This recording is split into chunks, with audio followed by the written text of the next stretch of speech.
Cimoooooooo! Ladies and gentlemen, welcome to the first semi-final match of the 2020 YugiTuber Grand Championship. Oh boy, do we have a match for you. So, we have Mr. House of Champs, aka John Moore, going up against the sealed-only master himself, Nyhmnim. And with us for this electrifying commentary, as always, the one and only illustrious Mr. MBT Yu-Gi-Oh! Joseph, how's it going? I'm feeling illustrious today, I gotta say. I really don't know how to preface this. This duel is going to be an absolute bloodbath, and we see a little bit of a resource judge, 1245, shouts out to Distant Coder, for presiding over this, but he's explaining a very interesting rule that's going to radically affect the outcome of this game.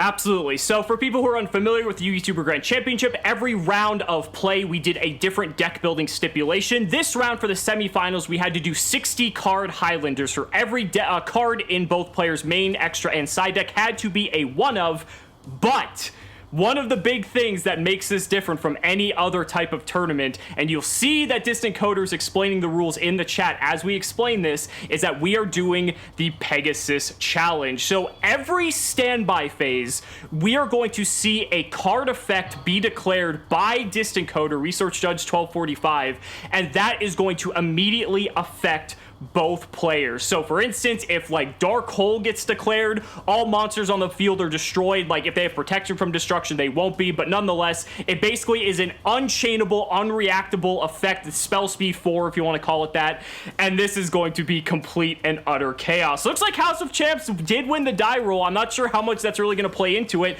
but here we go right off the bat. First standby phase, Dimension Shifter active. All cards sent to the graveyard are going to be banished instead.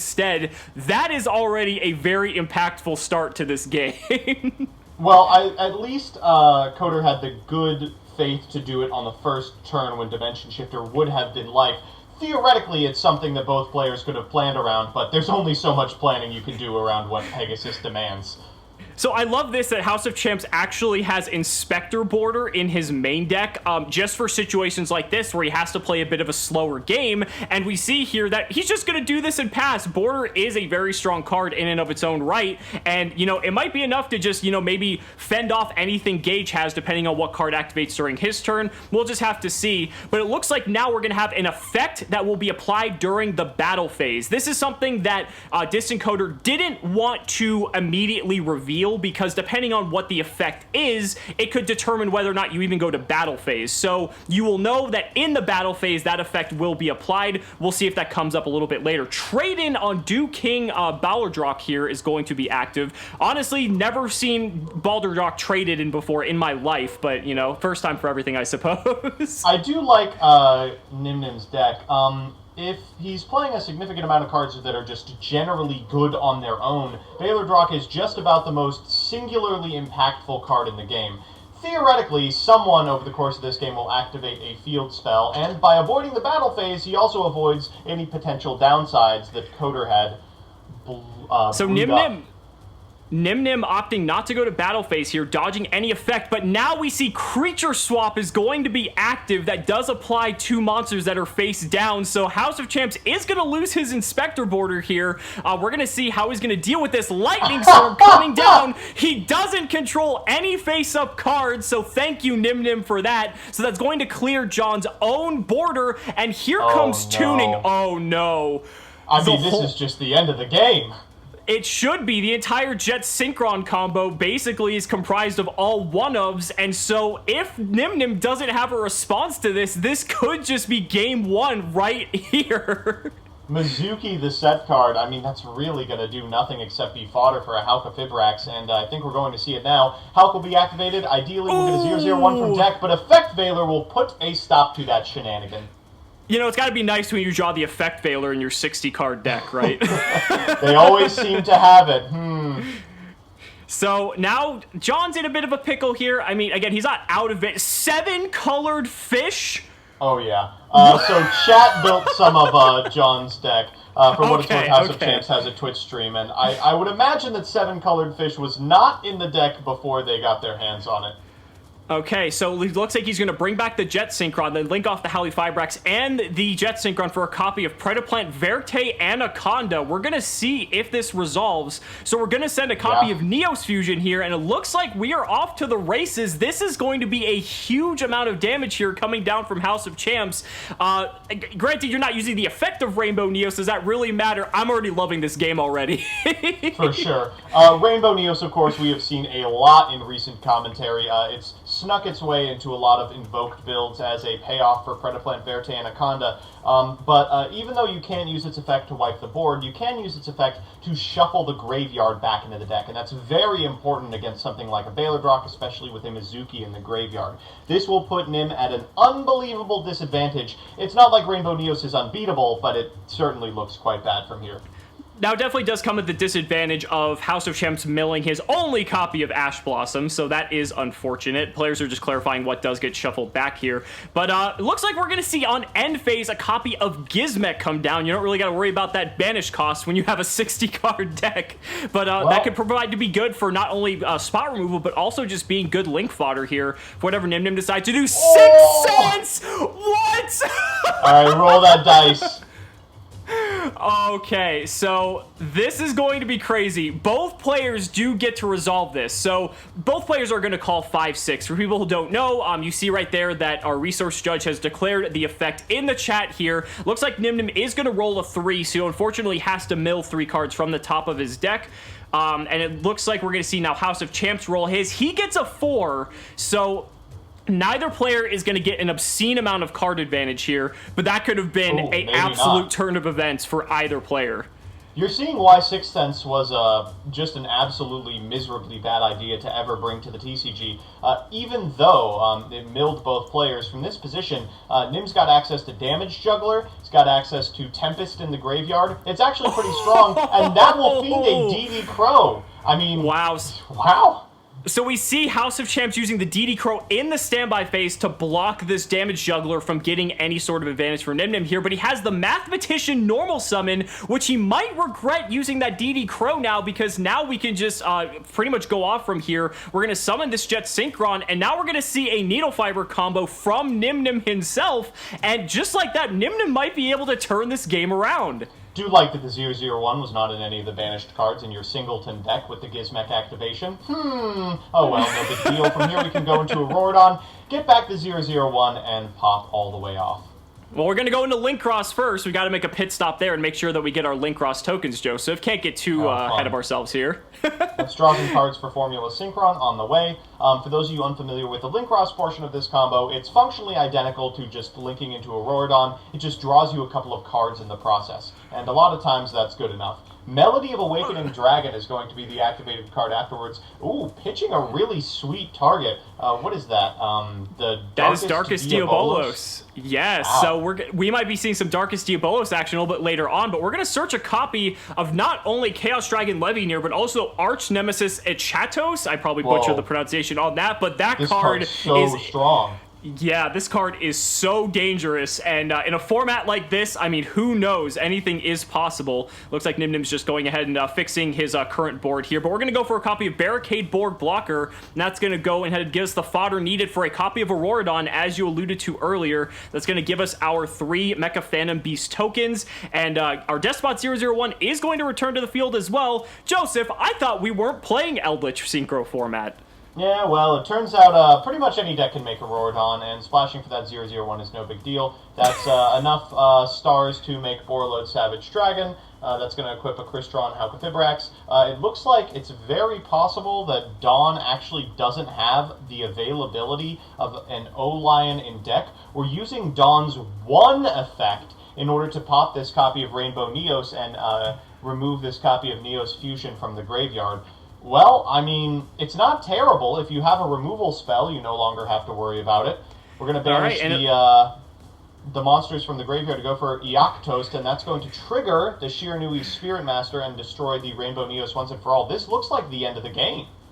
Yeah, I think so. We have the Neos fusion pretty much gone, giving Rainbow Neos any sort of protection now. And that's going to be it. House of Champs is going to admit defeat on going first as well. So now we're going into game 2 with Nyhmnim up a game. He is just one game away from the finals of the 2020 YugiTuber Grand Championship, playing through an absolute slog of a tournament. But Lullaby of Obedience, the card called here. So both players now get to declare a monster card name, look at their opponent's deck, and reveal any of that named, and then they can either summon that to their field or add it to their hand, but their opponent gets to decide. This is going to be a huge shift in terms of how this game 2 plays out. What the heck do you pick? I mean, a shot house is fine. I guess you've seen some of your opponent's deck, but it's all one-ofs. You know, you've got to assume they're on some extremely powerful cards. If I'm Nym, I'm definitely picking 7-colored fish. And so it looks like they're actually going to be summoned in attack position. Wow, it was in House of Champs' hand. That is crazy. No. Wow, that is unbelievable. So it looks like Nyhmnim actually is not going to resolve that effect because it wasn't in the deck. And House of Champs is now going to start with an Alistair the Invoker, one of the strongest one-card engines in the game. And we're going to see him now go into what's most likely going to be just an invoked Mecha Buff return. And that's perfectly fine, but he also has the Mech Knight Purple Nightfall in addition to that. You know, I'm constructing sentences, Joseph, that I never thought I'd be constructing in a game of Yu-Gi-Oh! So, the Mech Knight engine is good not only as a way to ensure you get to Morningstar, but also as a way to search Girsu the Orchest Mech Knight. In a deck that's already playing what I imagine is 15 to 20 engines, Girsu gets them all together. We're going to go for the invocation here, banishing the Arch Nemesis for a copy of Makaba. Wow. Throwing away a card that powerful just to sit on a big purple boy. Okay, that's fine. We're going to shuffle back this copy of Invocation, put the A-lister back in hand, and now we've got 2 competing normal summons for next turn and negation. Things are looking grim for Gage. Okay, so Waking the Dragon, the card on standby phase here. So this is going to be huge. Now, both players effectively get to special summon any monster from their deck or extra deck. Like, that means the possibilities are endless here.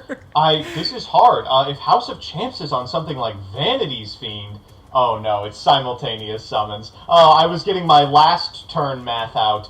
Okay, so I think probably one of the best things that's still remaining in Nym's deck is like a Jet Synchron that could enable an extremely strong combo. Looks like he's picking Darkest Diabolos, Lord of the Lair.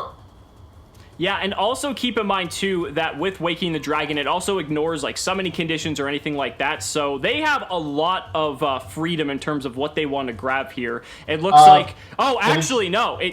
Yeah, I was about to say, Distant Coder just corrected me in the chat here. It does not ignore summoning conditions, so they're actually correcting. House of Champs going to get an IP Masquerena here. I think this is pretty nice, considering how you have the Almirage. You can go into a Link 3 like Unicorn and have another disruption there. However, Darkest Diabolos, I believe, cannot be targeted, so that's going to be a little bit difficult for House to deal with for now. We're going to have to see where this goes, though. Nyhmnim's going to start with a copy of Foolish Burial, send the Damage Juggler to the graveyard. Looks like there's no response. Here comes a 1-for-1 pitching the Trick Clown in hand, and now where we're going to see what looks to be a copy of Invoke Mechaba using its effect, pitching Mystic Mine out of House of Champs' hand to negate that copy of 1-for-1. Perform upon Trick Clown will get summoned by its own effect, and now we're going to see what Nyhmnim does from here. Yeah, this is just an unbelievable series of plays. So much interaction between these two duelists. It looks like we are making a Link 2, and it's going to be Barricade Board Blocker. That telegraphs a lot. Barricade Board Blocker is a machine for Auroradon. He's a great way to get monsters out of your field and into the graveyard. And as we start banishing, you can see why we were so reticent to do so. Here comes Chaos Dragon Levianeer, and there is absolutely no way to negate this effect.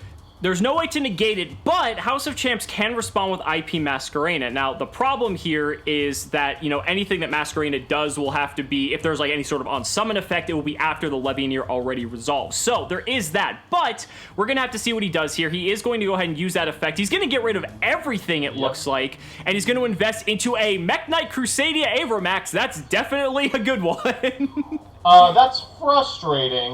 You can still pop the back row. Avramax is an extremely strong card, but not unoutable. I'm interested to see what else Nyhmnim has up his sleeve, but it'll have to be something good to get over this card. Well, you have to think, though, because of the fact that it wasn't... We see a magic cylinder from House of Champs. That was the downfall of his, or not the downfall, I want to say, but it was one of his losses from his previous game in the prior round. But man, now we see card destruction. It looks like Nyhmnim's just digging for anything to be able to deal with this here. But Masquerena making the Mech Knight Crusadia Avramax invulnerable to destruction, which is actually a pretty clean way to deal with it in this particular instance. And it looks like Nyhmnim's just going to set a card and pass. He completely refreshed House of Champs' hand with that card destruction, albeit he did get rid of Alistair and Gearsu, but still, that was at a pretty high price to pay. Oh, no! Fiber Jar? Oh, wow! Alright, so despite the fact that House of Champs was in a commanding position, we are going to reset the entire game. Folks, there's a reason why this card is banned. Each player is going to shuffle all the cards from their hand, field, and graveyard into the deck and draw 5 cards. However, that's going to put that Gearsu back in the deck, and this purple, notably, is not in any of those zones. It will be returning from banished this standby. Correct. It would also not apply to Pendulum monsters if they are in the extra monster zone, which doesn't seem to matter in this particular instance, but still something to note. This actually isn't bad for House of Champs here. I mean, yeah, he was in a commanding position, I would say, but now if that's all you have to deal with, you still have your normal summon. You have the ability to just clean OTK through this if you just have a single way to access Jet Synchron or a myriad of different cards that can just unlock the amount of OTKs that the deck has at its capability.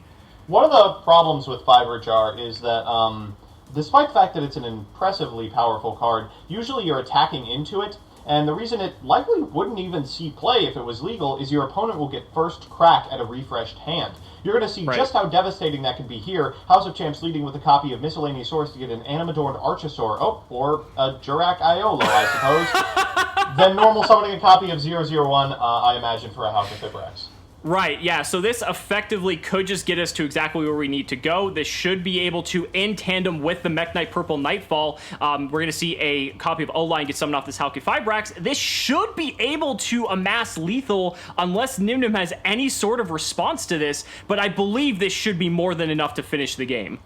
Yeah, we don't know if Nym was unable to find the Mecha Phantom Beast O-Line in his deck, or banished it with Gizmek, or is playing it at all, and prioritize the first effect of Dawn, but House of Champs is, and as a result, we will get to see the entirety of the Mecha Phantom Beast Auroradon combo here, ending on multiple negates, multiple pieces of interaction, and most importantly, enough damage to win the game on its own. Oh, and here's the Arc Light now, which is such a huge linchpin of this combo, because now that this is on the field, it's going to pretty much make it so that any of Nyhmnim's cards that he may have to stop this advance from House of Champs is going to completely nullify them, and House of Champs is now just completely free to go off. But wow, just going into the battle phase, not able to get to the OTK. I'm shocked. There's no way he wasn't able to OTK there, but I mean, maybe not.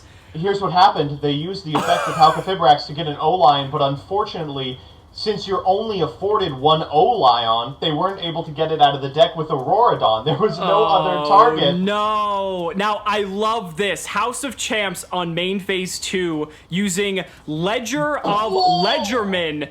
This is a card that we don't see very often, if ever.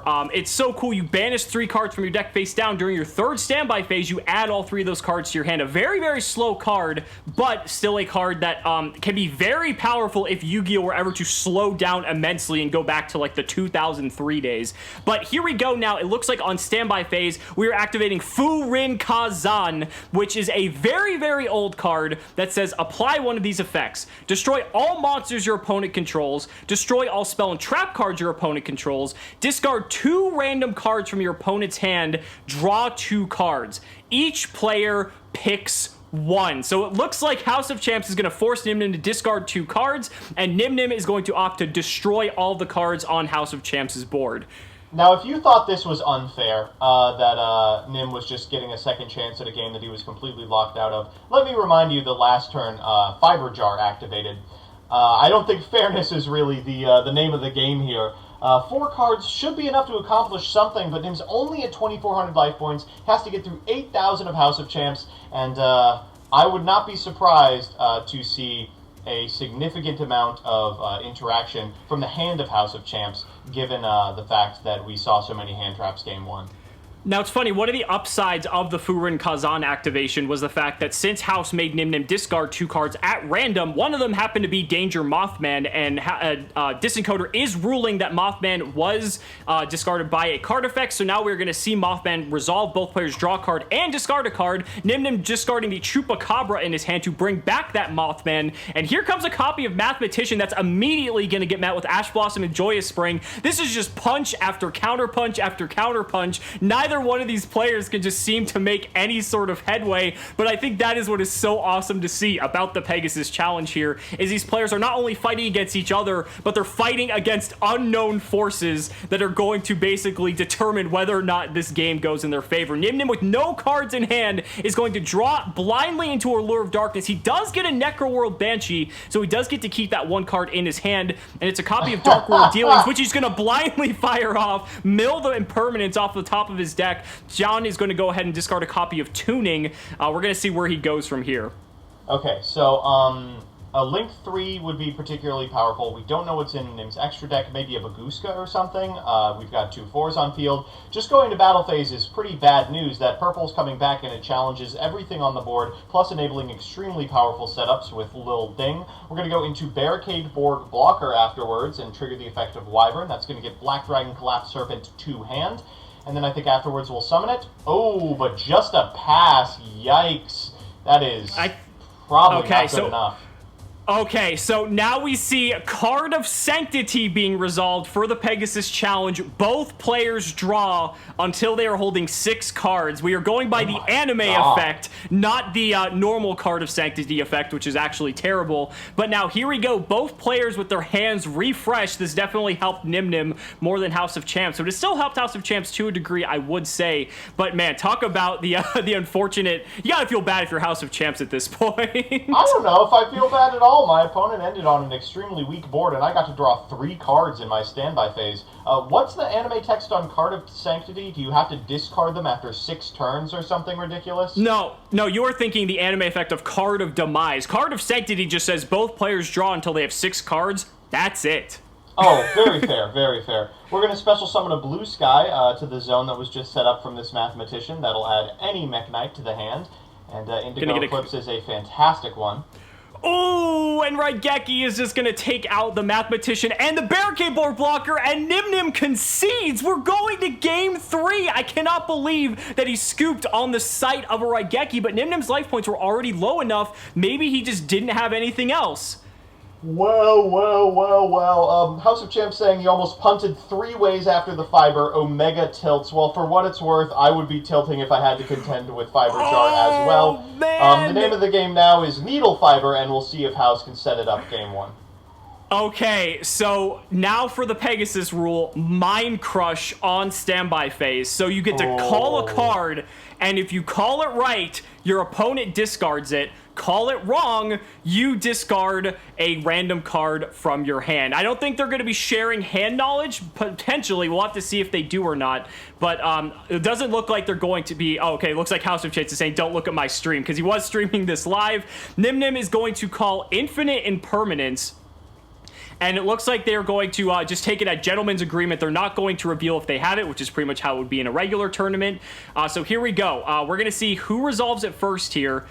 Looks like they're just talking in the chat. So, Mathematician being called from House of Champs for Nyhmnim. Nyhmnim does not have it, so he randomly discarded the Mystic Mine out of House of Champs' hand. House of Champs, I believe, called... where was it? I thought he called... Mathematician, right? Was it Math? No, there was something... What did Nyhmnim call? Nim called Infinite Impermanence. That's what it was. Okay, so neither player had either card, so both just randomly discarded a card. But Nyhmnim opening with Jet Synchron, though, I mean, you got to feel pretty good about that. You're going to be able to potentially go off here. Discarding Gizmek. Seeing the discard of the tuning off of the Mind Crush is so painful, and then seeing the normal summon of the Jet Synchron. Oh, okay, it's all fine. So here we go, Howly Fibrax. We're just going to go into the standard combo that we all know and love. Link Cross coming down. We're going to get those tokens. We can then synchro those off into a copy of Formula Synchron. We saw Nyhmnim do this in Game 1, and now he's going to be able to get that Link Karibo back to the field. We can link both of our monsters off into a copy of Barricade Board Blocker. That gives us 2 machines and 3 Link worth of material for Mecha Phantom Beast Auroradon. We're going to summon 3 tokens. The Deskbot in our graveyard is going to get special summoned when 2 or more machines get special summoned simultaneously. We're going to then use the effect, get that O-Lion out of our deck. I can't believe this is all one-ofs. And now we're going to go from there into a copy of Garden Rose Maiden, get our O-Lion token, synchro both of those into a Coral Dragon, and we're going to be basically ending on what appears to be a true King of all calamities and drawing multiple cards via not only the Coral Dragon, but Ravenous Crocodragon Archithes. I do not like this. I do not like this one bit. Oh, wow. We're just seeing normal combos in a Highlander format where both players are playing 60 cards and having to contend with Fiber Jar resolutions. Regardless, it looks like Nyhmnim is, as you had said, going to end on True King of All Calamities, has completely replenished their hand. Fire off a Dark World Dealings. Why not? I mean, it's free at this point, right? Although that is going to trigger the Jackalope that was in House of Champs' hand. There's also the Danger Dogman in Nyhmnim's hand. So Jackalope's going to trigger here during Nyhmnim's turn still. We're going to get a Danger Bigfoot to the field. That is going to be going into defense position. Nyhmnim's going to set a couple cards in the back row, but True King of All Calamities, you got to feel pretty good. And the nice thing about this is that Calamities will activate in the draw phase. Before Coder can interfere. Correct. So that is one of the most punishing aspects of this, is that Calamities is a nice little way to kind of deal with this, and arguably one of the reasons why the card should be banned. Well, I do like that Gage is doing everything he can to metagame this Pegasus challenge. As ridiculous as it sounds. 1-for-1, the trigger off of Coder's Pegasus challenge, going to send a card from the hand to the graveyard in order to special a 1-star monster from deck. I will give you one guess as to what card House of Champs is going to summon. Oh, gee, I don't know. Maybe... Oh, he's going to go for Despot 001. Okay, that also works. Oh, I would have gotten it wrong. I mean, to be fair, level 1 tuner is what the answer was there. Yeah. Now, this is still rough. Looks like Nyhmnim's going to get a copy of Effect Veiler. It does matter, and it is worth noting that the Despot 001 specifically, or excuse me, the Danger Tsuchinoko specifically, is actually going to not trigger because 1-for-1 does send to the graveyard. It does not discard, and that matters a lot. So we're going to see this copy of Purple Nightfall now come down here. There's going to be 2 cards in the column for both players in their back row, so that is going to allow this to summon, and it looks like that's all House of Champs is going to be able to do in the face of this True King of All Calamities. Pretty frustrating, but what else did you expect, truthfully? True King of All Calamities is a house of a card, and there's a reason why there's so many people dedicated to finding 1-card combos to summon it. So here we go. On end phase, Nyhmnim's going to use Paleozoic Dinomish, pitching the copy of the Jackalope in his hand to banish the Purple Nightfall before it has the ability to start banishing itself and adding Mech Knight cards to his hand. That will trigger the Jackalope because Paleozoic Dinomish does discard, and now he's going to get a copy of Bigfoot to his hand. Gotta love these interactions. Here we go. One day of peace. House of Champs getting saved by the Pegasus challenge. True King of All Calamities because have easily just wrapped this up. Both players are going to get to draw a card, but damage protection only applies for this turn. So Nyhmnim will not be able to capitalize on this. He can just solidify his board state. To be fair, True King of All Calamities can activate on the next turn, so House of Champs is still going to have an uphill battle here, but he is not out of this yet. No, certainly not. I mean, he's going to lose a lot of his invested cards on board as a result of this, but thankfully he won't be losing his life. One Day of Peace also only lasts until the end of this turn, just blindly hitting another Allure of Darkness. So the only benefactor from this damage protection is going to be House of Champs. Nyhmnim's got to prepare for next turn, and he's got to do everything he can to close the game out right now. Nyhmnim getting awarded for the double blind Allure of Darkness, by the way. Getting a dark monster both times with no cards in hand. That's you gotta get lucky sometimes. Here we see Gizmek gonna come and hit the field. It's unfortunate that we're just seeing that happen now, but it looks like we're just gonna link everything off. Oh, no. We're just gonna put everything into an access code talker here, but that's gonna be met with solemn warning. Oh my god. Okay, so access code talker could have just made quick work of this board. You keep in mind, House of Champs was wasn't going to be dying this turn by any means, but Axis Kotaku just being able to annihilate pretty much every card on House of Champs' board, that was a very big save here. Calamities is going to come and swing in at the desk bot. We're going to go into the standby phase here. Draw phase, Calamities will activate again, so there's not going to be much happening on House of Champs' side, but we're going to see what the Pegasus rule is for this without looking at the opponent's graveyard. Question! So for what it's worth, Question is a card that is absolutely unresolvable in any scenario. Question requires you to call the very bottom card of the graveyard. I think in order to... You get to Monster Reborn, I believe? Yeah. So, I mean, good luck to both players. Can you answer this? Well, for Nyhmnim... For Nyhmnim, it should be... Was it Choop? Or was that last game? This game, or was that last game? No, I think that was last game. I think he started with Jet Synchron. No, but Jet Synchron's banished from its effect. Is it... No, he summoned Link Karibo again. Off of the effect. Right. See, this is why this card is so hard to resolve. I think it's Hulk. House of Champs calling Jet Synchron, realizing that he was banished. Let's see what it is. It was actually Halky Fibrax. You're right, Joseph. All right, so what's on the bottom of houses? I have no idea. It's Jackalope.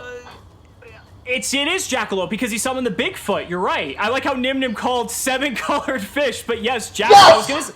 I'm the Question Master! Joseph, you need to apparently start playing Question in every one of your decks because apparently you have no issue resolving this card whatsoever. Okay, so if you get it wrong, you get to summon the card. So Nim will once again get a copy of Halka Fibrax, and House of Champs will get a copy of Jackalope back to the field. Unfortunately, because of True King of All Calamities, that's not really going to do too much. I mean, it does get them a card. We're going to see End-Face here from House of Champs. We're going to get this Gizmek back. Again, no fear, because we have 60-card decks. I guess we can only use it 3 more times. Yeah, all right. So now we're going to see the Pegasus rule for Nyhmnim's turn. There's an effect that will happen in the battle phase. Oh, no. This is horrible. Nyhmnim has the potential to go for game here, but depending on what the effect is, he could lose everything if he tries to... Oh my god. Be blazing. It could be Blazing, it could be Magic Cylinder, it could be Sakuretsu Armor, it could be, I don't know, Quaking? I'm trying to think of extremely powerful cards. Is there a way to win? It could be Drowning Mirror without going to battle phase? Okay, we're going to see Nyhmnim activate this Melody of Awakening Dragon, so he is going to get stuff like Levianeer to his hand. He's got a fully loaded graveyard, so he can also resolve that, and plus possibly this Eschatos as well. Okay, Joseph, if you're Nyhmnim, do you go for it? Well, I would not go for it, but I also got out, and if there's one thing I know about Nim, it's that he lives dangerously. I 100% expect he will go for it. Okay, so this copy of Levianeer is going to get hit with Solemn Judgment. That puts House of Champs to 3,000 life points. He is not shy to use his life points as a resource, winning his round 2 with 175 life points remaining. Do keep that in mind. So this man knows what he's doing, and this is going to be an absolutely pivotal turn in this game and for the final slot in the 2020 YugiTuber Grand Championship. Oh my god, I'm at the edge of my seat. I'm pogging out of my mind. Oh my god, alright. So Nyhmnim gonna banish 3 cards, the last 3 cards from his extra deck to get rid of the Danger Bigfoot here. And now we're going to go to battle phase. It looks like in the chat, House of Champs realizing that his Purple Nightfall is still gone. So that's going to be accepted game state at this point. In the battle phase, Ordeal of a Traveler. Oh my god. So for people who do not know what this is, when an opponent's monster declares an attack, your opponent chooses a random card in their hand and calls that type of card either monster, spell, or trap. And if they call it wrong, return the attacking monster to the hand. Oh my god. It is all going to come down to what could appear to be a 33% chance. Honestly, it could be much as a 50-50 because I don't think you're keeping trap cards in your hand. But yeah, so truthfully, as hilarious as this is, and this schoolyard staple is not played for a reason, I'm pretty sure the effect is mandatory. So if we walk in with Hulk, we can get info about the hand and hit 50-50s minimum. That said, you would set traps, So it's likely just going to be monsters remaining in hand? I feel like we'll see. I feel like monster is always the correct call. So Nyhmnim Nice. called monster, Eater of Millions, here and we so go. that so the copy of Gizmek is going to hit through here. Halki Fibrax is going to swing in. It's going to be monster, Eater of Millions again. Okay, so 1,500. It all comes down to this Calamities. Nyhmnim's obviously going to call monster. If that other card is not a monster, it's a spell! Oh, It's a spell! House is still in! House is still in! Oh, bro. Okay, all right, okay. So from this position, I mean, you can't even make any predictions. Obviously, Nim's in a commanding board state, but Fiber Jar resolved last game. There were a ton of ways in which House of Champs could get back into it. Oh my god, this is so hype. I cannot believe House of Champs is in this by the skin of his teeth. Here comes the arch nemesis Eschatos, and I cannot believe what is going on right now. This is unbelievable. All right, so we're going to call Machine for arch nemesis Eschatos here in order to, I suppose, keep House of Champs off of any of the engines that walk through machines. The Macabas, the Halkafibraxes, I think Gearsu is even a machine. Like, it does so much. My god, that grass looks greener for the Pegasus rule. So House of Champs mills 24 cards off the top of his deck to equal that of Nyhmnim's deck count. My eyes are trained on that graveyard. What are we sending? Nothing so far. Nothing particularly powerful. There's the Gearsu. Wow, another whiff. One more. Anything, really. Okay, Jet Synchron at very minimum is good. Well, but at the same time, Extrasos prevents them from being special summoned, right? So that doesn't wow, even matter. Right. So that's like... This mill wasn't even that good. That we was a way for... We couldn't even resolve this Coddles because the pill is engraved too. That is so unfortunate. We know in House's hand he has the Eater of Millions, so at the very least he has a way to out the Eschatos, but then there's that one card he also drew for turn. House also has the set back row here as well. I mean, at this point, I feel like it's anyone's game. Right, the Gizmek can come back. Unfortunately, I don't think it's going to be able to activate its effect. We're going to banish probably the minimum number of cards here. Oh, wow, I just do not know where this could go. It feels like it's all going to come down to whatever card House of Champs drew for turn versus whatever card Nyhmnim is about to draw off the top of their deck. Now, interestingly, Eschatos prevents Gizmek from coming back during Nyhmnim's end phase, and that matters because, I mean, he has to forcibly do it on his own turn. We're going to see Eater of Millions come down. We're going to go to battle phase. We're just going to attack into Eschatos here. We're going to then banish that card face down, and now Eater of Millions sitting on a pretty hefty 3,100. We're just going to pass here on this. Cup of Ace is the Pegasus rule, so both players have to flip a coin, and if they get it right, they draw 2, and if they get it wrong, the opponent draws 2. Oh, wow. Okay, so here we go. We're gonna see Nyhmnim declare heads. It's tails! So Nyhmnim, or excuse me, House of Champs is gonna draw 2 cards instead here. Alright, this card in hand has got to win the game. House is so far up on cards, and a set pass. No, not like this, Nym. Not after all you put in. And now for the Pegasus rule on House of Champs' turn, we have Shallow Grave. Both players get to take a monster from their graveyard and special summon it in face down defense position. Both of these players' graveyards are completely loaded. We're going to see House of Champs take a copy of Pankratops as his choice, and Nyhmnim is going to go for the O-line. Looks like he's just trying to play defense here, so we're going to set both of those cards, and now we're going to see what House has. He has 5 cards in hand, Joseph. He has to have a way to come back in this.